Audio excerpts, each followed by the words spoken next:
ધાંગધ્રામાં નગરપાલિકા ટાઉન હોલનું લોકાર્પણ તેમજ વિવિધ કાર્યોનું ખાતમુહૂર્ત કરવામાં આવ્યું છે। શહેરના વિવિધ વોર્ડમાં રોડ, ગટર, બ્રિજનું ખાતમુહૂર્ત કરવામાં આવ્યું। શહેરીજનોને સ્વચ્છતા અભિયાન અંતર્ગત ડસ્ટબિનનું પણ વિતરણ કરવામાં આવ્યું।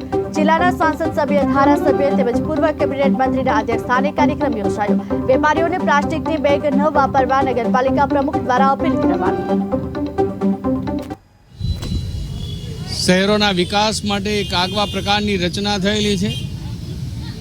રાજ્ય સરકાર અને કેન્દ્ર સરકાર દ્વારા અનેકવિધ ગ્રાન્ટો શહેરોના વિકાસ માટે સમગ્ર ગુજરાતમાં પ્રાપ્ત થઈ રહી છે। ત્યારે આજે ધાંગધ્રા શહેરમાં 700 લાખથી વધારે રૂપિયાના વિકાસના ખાતમુહૂર્ત અને લોકાર્પણના કાર્યો, ધાંગધ્રા ટાઉન હોલનું લગભગ 2.25 કરોડ રૂપિયાના ખર્ચે રિનોવેશન કરીને એસી ટાઉન હોલ બનાવવાનું કાર્ય અને અન્ય વિવિધ વિકાસકીય કાર્યોની સાથોસાથ સ્વચ્છતાને બળ આપતા વિવિધ કાર્યો જ્યારે હાથ ધરાયા છે, ત્યારે આજના કાર્યક્રમમાં આ વિસ્તારના લોકપ્રિય સાંસદ માનનીય શ્રી ચંદુભાઈ સિયોરા, લોકપ્રિય ધારાસભ્ય માનનીય શ્રી પ્રકાશભાઈ વરમોરાની ઉપસ્થિતિમાં આ વિવિધ કાર્યોનું ખાતમુહૂર્ત લોકાર્પણ કરવામાં આવ્યું છે।